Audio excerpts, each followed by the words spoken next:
Welcome back to another episode of The Gist Box Global, where we give you the gist in full.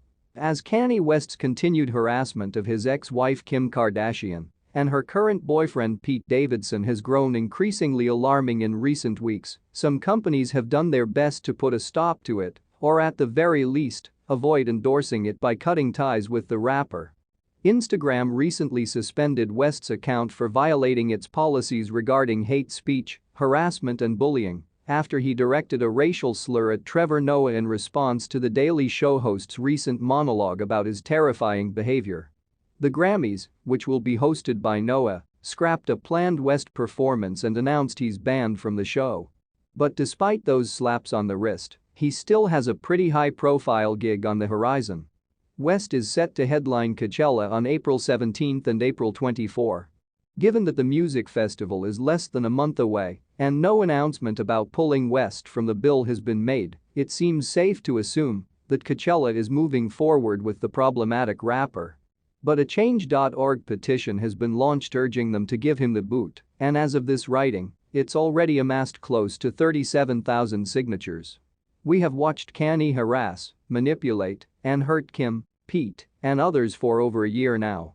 No one seems to want to stand up to him, and the ones that do, he puts under fire as well, the petition's mission statement reads. Most recently, he has been threatening actual bodily harm on others. This is ridiculous that he is allowed to freely do this. Coachella, along with other brand names that are still working with him, should be ashamed of themselves and should not be giving him any more of a platform. They've got a point. Scrapping West set this late in the game would obviously be extremely costly for Coachella, not to mention a logistical nightmare, but allowing him to headline is a tacit endorsement of his behavior and handing him a microphone and a massive audience when he's seemingly in the midst of some sort of mental health crisis feels irresponsible and exploitative. Removing him from the bill would send a powerful message about harassment and abuse, not to mention spare the crowds at Coachella who came to see the music from potentially sitting through a lengthy awkward onstage rant from a man who's clearly unwell. Those of us who were there to witness the booing and mass exodus from his 2014 Bonnaroo set after he rambled incoherently for 10 minutes straight can attest to the fact that no one wants to see something like that. Noah, on the other hand, seems to disagree.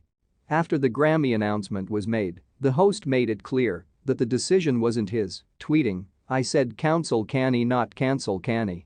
If you are new to this channel, kindly subscribe, like, comment and share. And also don't forget to hit the bell icon to stay up to date with our subsequent videos. The thing is, being pulled from the Coachella lineup would actually be beneficial to West.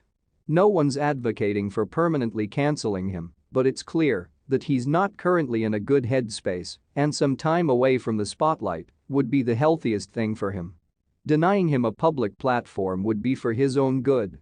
Hopefully, it would encourage him to seek the help he needs, and it would prevent him from making any further comments about the mother of his children that he'll later come to regret. However you feel about West and Kardashian, they've got children who absolutely don't deserve the trauma of watching their father make a spectacle of himself this way. Profiting off of him by trotting him out in front of hundreds of thousands of people while he's in the midst of some sort of mental health episode feels incredibly icky, and it's the last thing he needs right now. For any questions or hot topics you will like us to talk about, kindly drop in the comment section. This was brought to you by The Gist Box.